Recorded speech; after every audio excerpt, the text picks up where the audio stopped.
Tarehe kama ya leo, tarehe 13 mwezi wa 4 mwaka 1922, Mwalimu Julius Kambarage Nyerere alizaliwa. Na kama angekuwepo hadi leo angekuwa na miaka 103.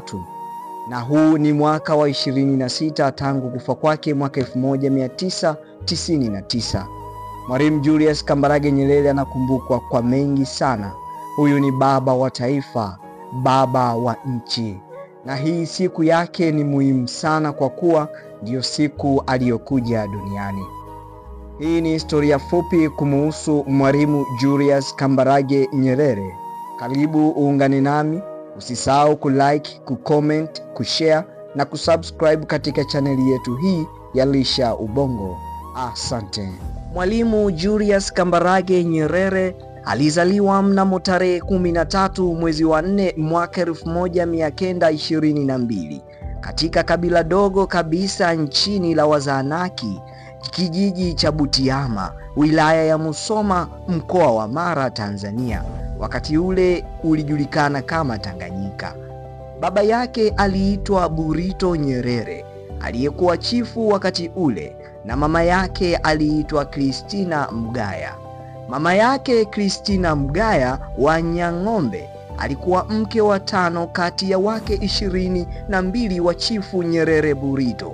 Alizaliwa mwaka 1897 na kufariki mwaka 1997, yaani miaka miwili kabla ya mwanaye kufa.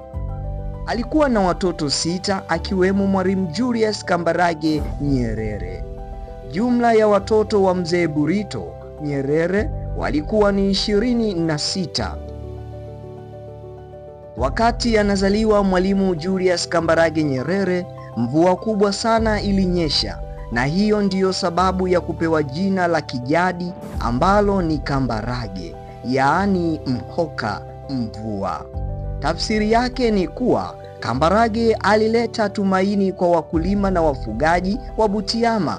Hawakutarajia kupata na hiyo hali ya mvua. Kwa wengine, Kambarage alileta mwanga mpya na taswira mpya ya ukombozi katika kijiji chao, kwa kuwa alizaliwa wakati wa neema, mvua zilizofanya wakulima wahisi kwamba mazao yao yatastawi vizuri. Mzee Burito Nyerere alirithi uchifu kutoka kwa baba yake ambaye aliteuliwa na wakoloni enzi hizo. Haina maana kuwa walikuwa matajiri sana, la hasha. Kwanza kabisa, Nyerere yaani Kambarage hakupata nafasi ya kwenda shule kutokana na baba yake kuwa na ndoa za mitara wake wengi.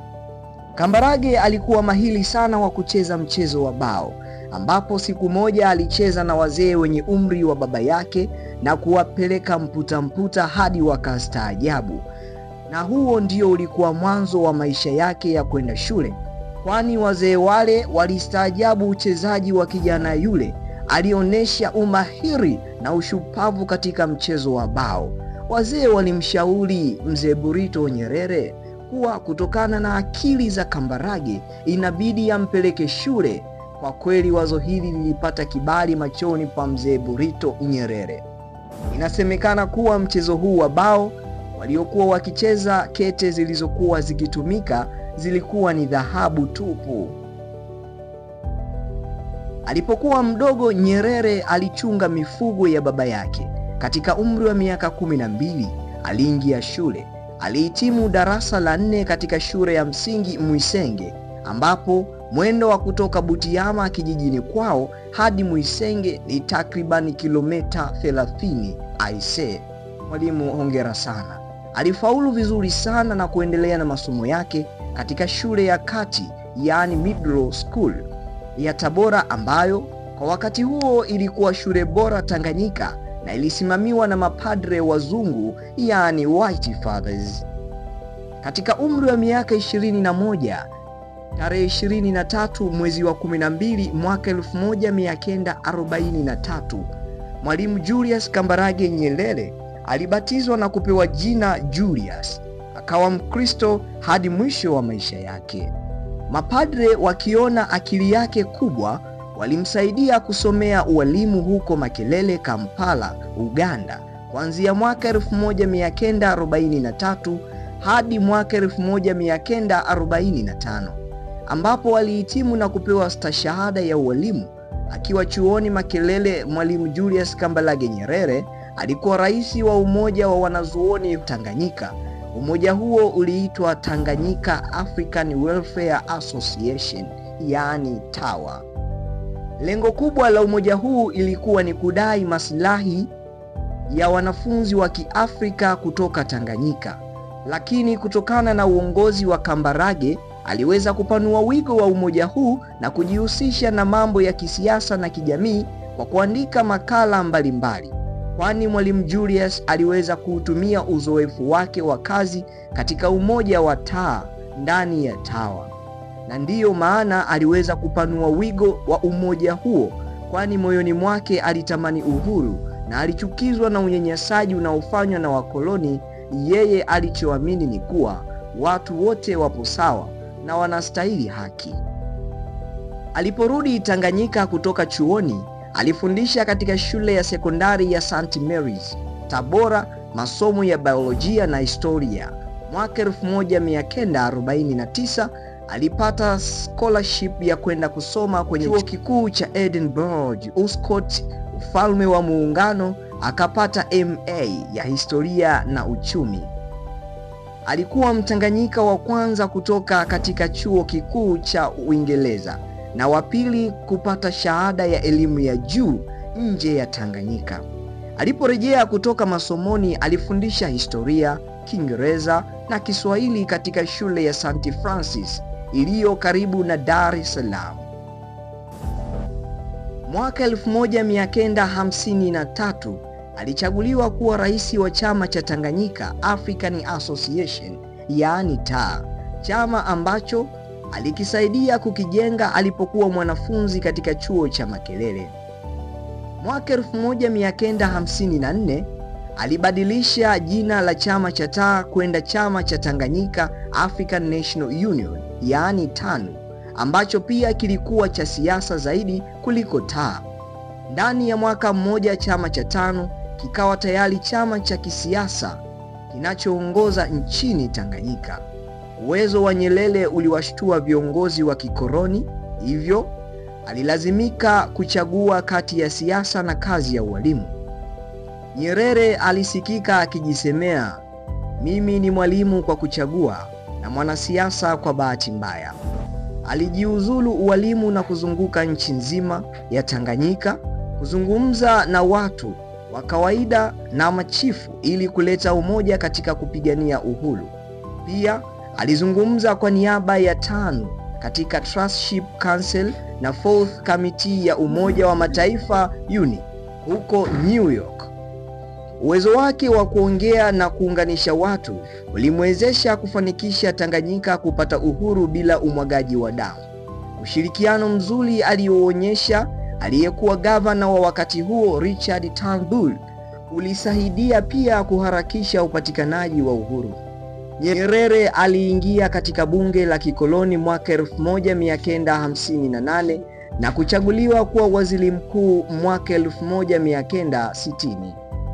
Mwaka 1961 Tanganyika ilipata uhuru wake, na tarehe 9 Disemba mwaka 1961 Nyerere alichaguliwa kuwa waziri mkuu wa Tanganyika huru. Mwaka mmoja baadaye akawa rais wa kwanza wa Jamhuri ya Tanganyika. Nyerere alikuwa kiungo muhimu katika muungano wa Tanganyika na Zanzibar kutengeneza Tanzania. Mara baada ya mapinduzi ya Zanzibar mwaka 1964 yaliyomtoa madarakani sultani wa Zanzibar Jamshid bin Abdullah, tarehe 5 Februari mwaka 1977 aliongoza chama cha TANU kuungana na chama tawala cha Zanzibar Afro Shirazi Party na kuanzisha chama kipya cha CCM, yaani Chama cha Mapinduzi, akiwa mwenyekiti wake wa kwanza.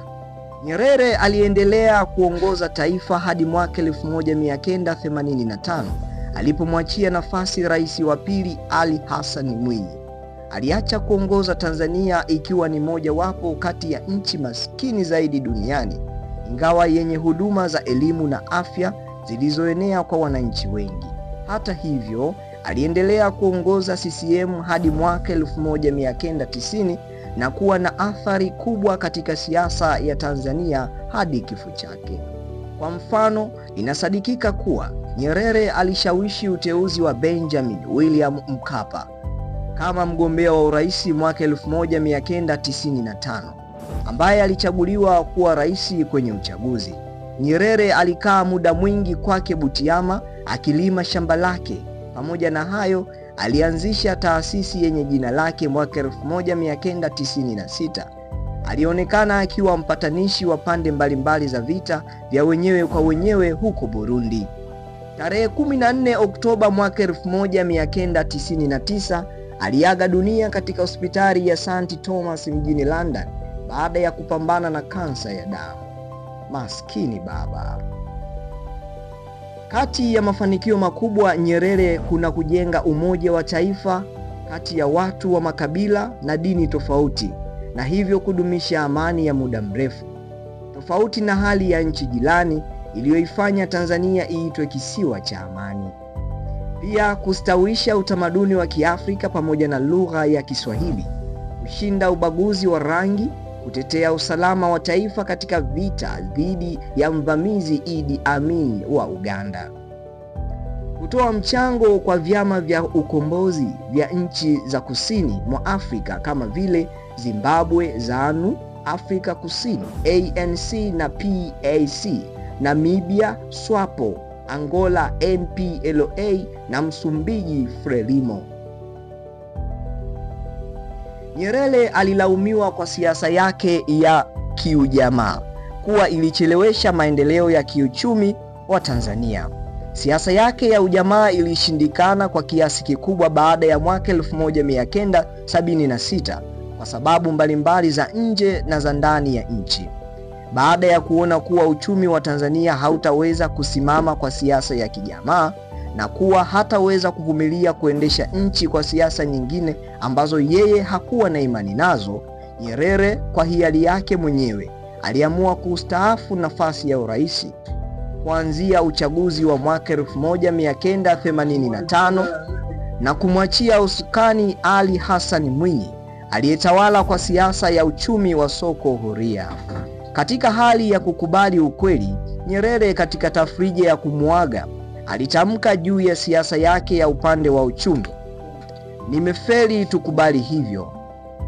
Kosa lingine ambalo wengine wanaona Nyerere alifanya ni kumuhadaa aliyekuwa rais wa Zanzibari Mzee Abeid Amani Karume kwa kuziunganisha Tanganyika na Zanzibari na kuanza kupora mamlaka ya Zanzibari kidogo kidogo.